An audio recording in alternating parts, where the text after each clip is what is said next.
Please sit, please sit, please sit. And I want to make sure I give you one. Well, you're from the city, so you understand this delicate. Thank you so much. Thank you. No, And the next time I'm here, we have to spend more time. Yeah?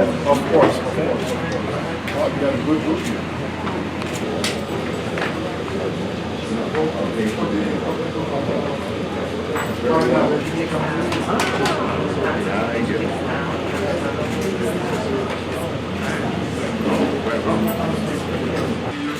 Thank you for being here.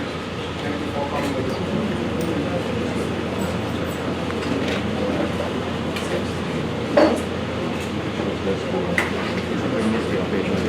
I was supposed to be here 3 years ago, and my grandmother said to me, don't go because they were kidnapping people, but because it was Christmas, they were offering a discount, right?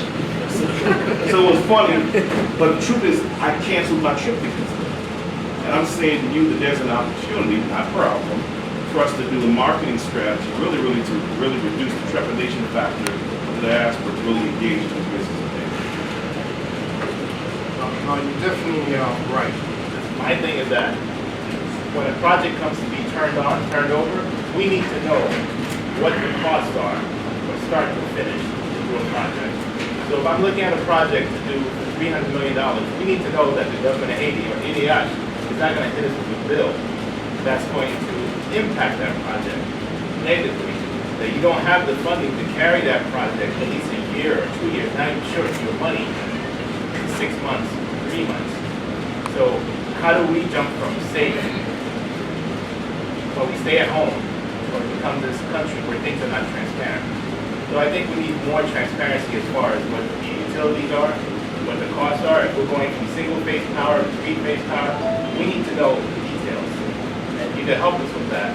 Then we can put projects together. I agree. I do. It is, there are certain things that are readily available as far as information. There are certain things that need more transparency.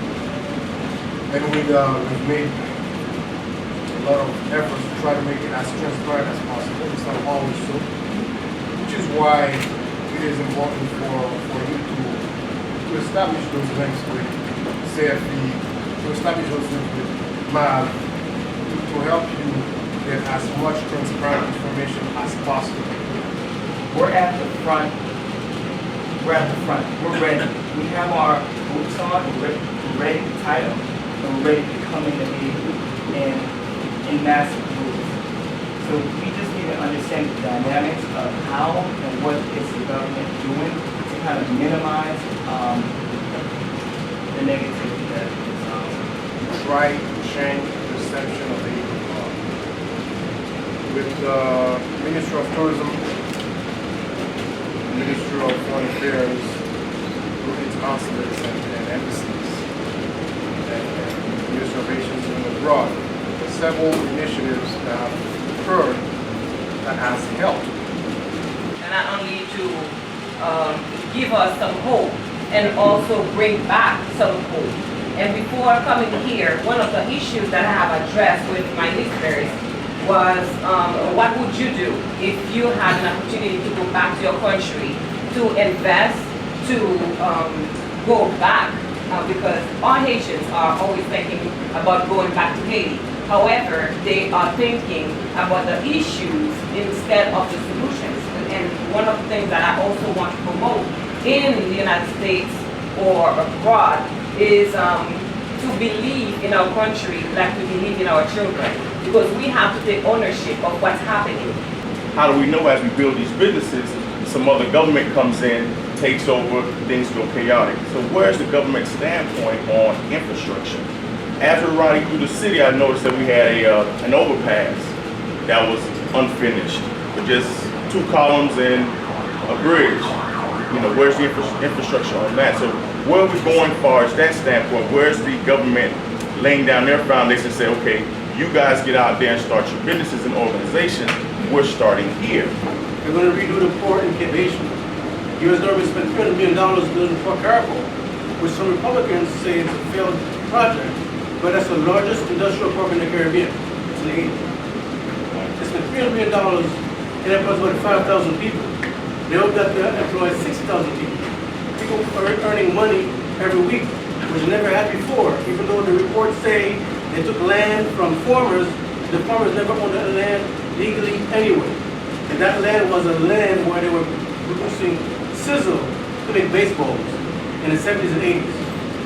And that land was vacant because they left Haiti and they went to Africa, to East Africa, to produce sizzle, to produce rope and baseballs. Now, in addition to that, the port Labadie is one of 4 largest ports in the Caribbean for the big cruise ships. Haiti has one of 4 in the Caribbean. The Haitian government is building a new airport in Avash for tourism. They just finished a new airport in Cape Nation. They're finishing the highway to Jérémie. I don't work for the government. I have a pink shirt, but I don't work for the government. But I'm telling you, those numbers are there because I went and I looked for the information because I need to know for my chamber and to the CFI. So there are some positive stuff out of Haiti. The tourism tax, do you guys tax for tourism? I know I looked at my bill and I didn't really see anything.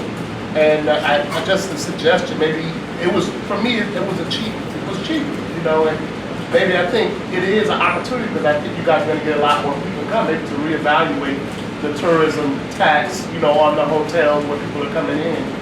And maybe that fund your marketing campaign possibly. But I don't know exactly what your tourism tax is, and maybe, you know, you might want to look at increasing it because, I mean, if people are coming. I'm government, so in government, I'm always looking at ways to make money. I think that would be a place It's because $10 at the airport that you pay.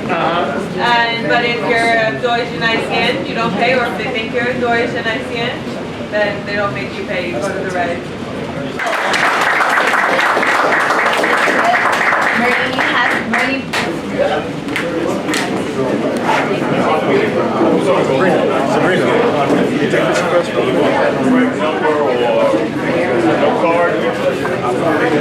I stole all his because I didn't have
To the left of the stage, there's a nook on the complex. It's about 11 feet by 16.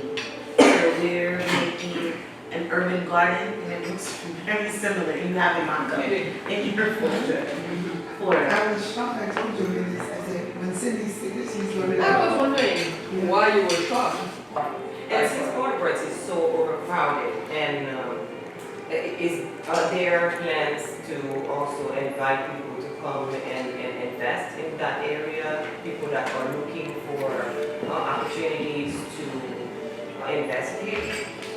I had the opportunity to visit last week, and what they basically did was they took the site where it all happened, and they kept part of it as it was, and then built infrastructure around.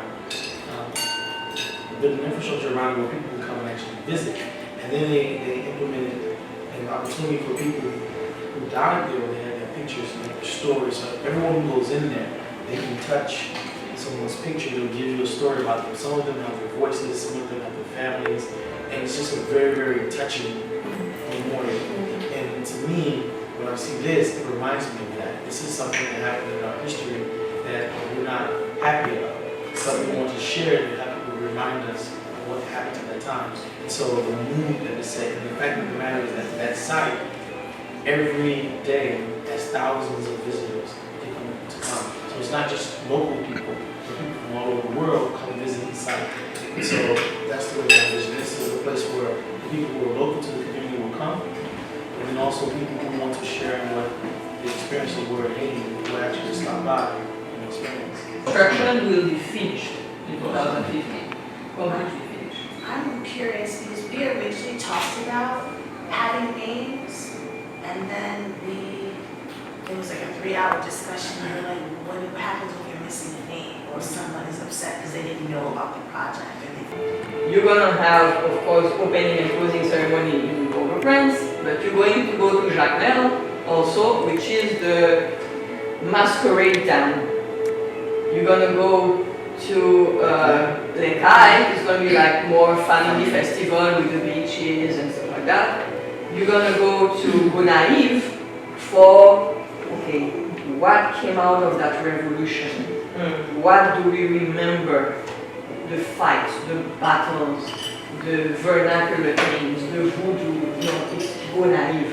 And we're gonna visit all the La Cruz of Gonaïve, Soukri, Bajo, all these places. We're gonna really put all the rara in evidence. So everything's gonna have a color.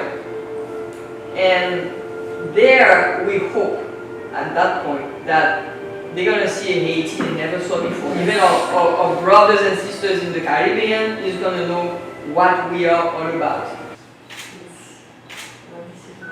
I call it the brain wave. You guys should probably put them together and y'all stand on the side. People who feel that. There you go.